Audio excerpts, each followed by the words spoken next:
Hi everyone, we're back with Varjak Paw Chapter 2. Chapter 2. What should he do? Things like this just didn't happen in the Contessa's house. Tell the family? They'd know what to do. Varjak rushed down the corridor. He could feel two pairs of identical black eyes watching him, but the cats didn't follow. They stayed by the stairs, guarding the way up. Fear and confusion scorched through Varjak's veins as he turned the corner. He raced to the kitchen fast as he could go, faster still.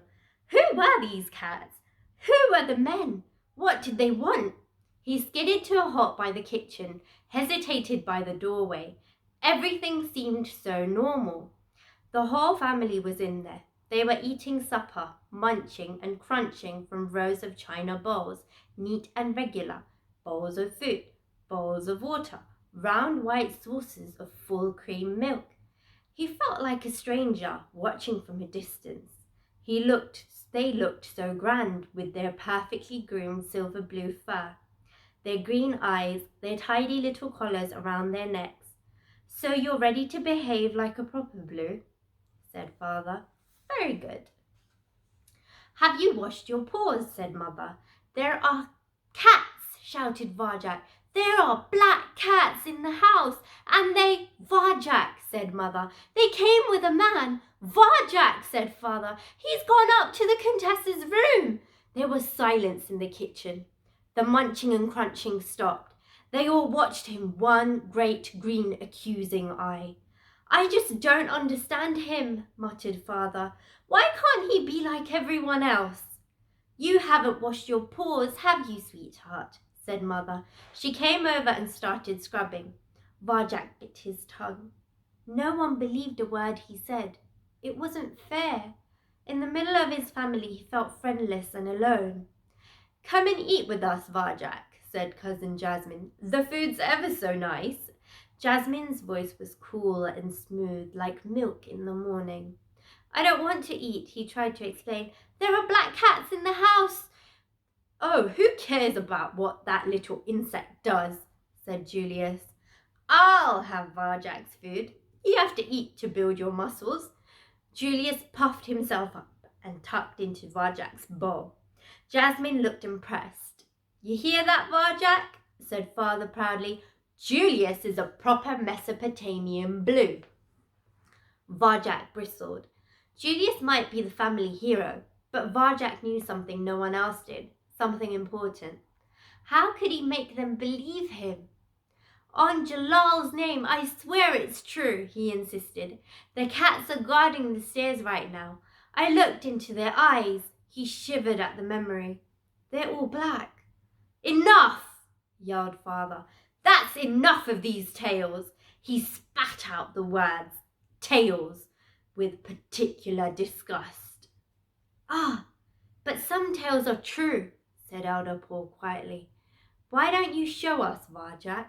Take us to the cats. Father scowled at Elder Paul, but kept quiet. The head of the family always had final say. Varjak's grandfather was getting old. His fine fur was almost all silver, and he seldom spoke up these days, but everyone listened when he did. Stomach knotted with nerves, Varjak led them down the corridor. He turned the corner into the hallway, just in time to glimpse a blur of movement by the front door. The first man was holding it open for the others. They were carrying something away. Down by their shoes, two black tails swished out of the house. The man shut the door as the rest of Varjak's family entered the hallway. They hadn't seen the others, or the black cats. All they could see was the man. Why, it's a gentleman, said Mother. I remember when we were kittens, said Aunt Junie. There were ladies and gentlemen here every day. The Contessa always had visitors. They looked up the stairs. The Contessa's door was wide open.